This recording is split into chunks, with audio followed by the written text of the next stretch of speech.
The wind howled across the wide plains of Montana as the stagecoach came to a halt before a small log cabin nestled against a backdrop of golden hills. The world was quiet here, quiet enough to hear one's own heart tremble. When Clara stepped down, the hem of her pale dress brushing the dust, she could still feel the echo of her mother's voice warning her that love was never as simple as the stories made it seem. She hadn't come for love, not really. She had come for survival. The man waiting for her was tall, his frame strong from years of taming wild horses and harsher winters. His name was Luke Tanner, a rancher whose reputation rode before him like a shadow, honorable but distant. His eyes were the color of worn leather, his expression unreadable. "You must be Clara," he said, his voice a low rumble that carried over the wind. She nodded, clutching the small suitcase that held all she owned. "Yes, sir." He studied her for a long moment before lifting the suitcase easily from her trembling hands. "No need for sir. Just Luke will do.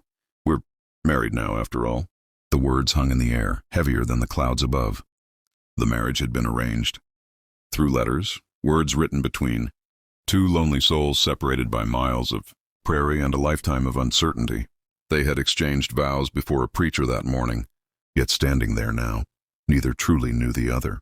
Inside the cabin, the warmth of the fire contrasted sharply with the chill between them. Clara sat stiffly on the edge of the bed, her lace veil still draped over her hair, the scent of wild lavender faint around her. Luke poured 2 cups of coffee, his movements slow, deliberate, as though he too was trying to understand what had just happened. "You can take off the veil," he said quietly. "Ain't no ceremony now." She hesitated, then lifted it away. The flicker of the fire painted her face with gold and shadow. She looked young, fragile almost, but there was something steady in her eyes, something that made Luke's chest tighten. "I don't know how to be a wife," she whispered, her voice barely more than a breath.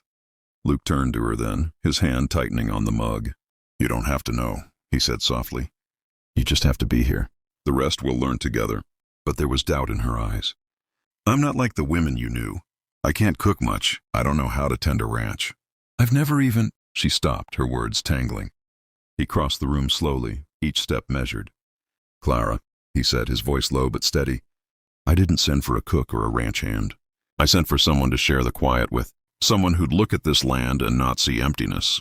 Tears glimmered in her eyes, but she blinked them away. "And if I can't be what you need?" He looked down at her, his jaw set but his eyes soft. "Then just lie down and love me, not the way you think a wife should, but in your own way, with honesty, with heart." The words weren't a command. They were a promise. That night the fire burned low as outside. The wind carried the sound of distant coyotes. Inside, 2 strangers began the long journey toward something neither could name, something tender, patient, and real. Weeks turned to months, and the snow began to dust the hills white. Life on the Tanner Ranch was hard, but Clara found a rhythm in the work.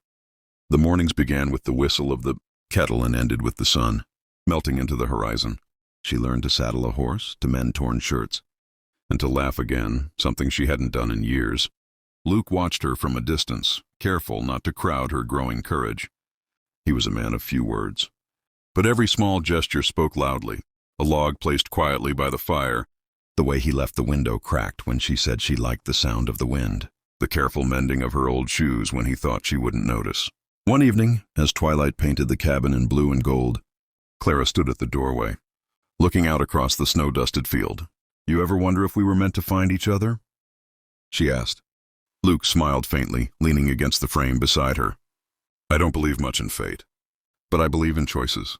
I chose you when I sent that letter. You chose me when you came." She turned to him, her heart fluttering like the wings of a trapped bird. "You make it sound easy."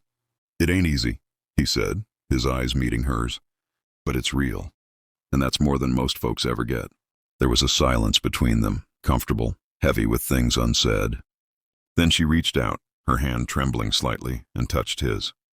"I used to think love was something that just happened," she said softly. "Now I think it's something you build. Like this cabin, piece by piece until it keeps the cold out." Luke looked down at her hand, small and warm in his. "You're building it just fine, Clara."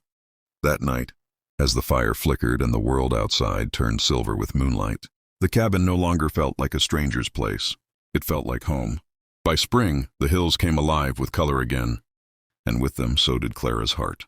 The girl who once trembled at the thought of being a wife had grown into a woman who knew her worth, her strength, and the quiet power of love that didn't demand but gently stayed.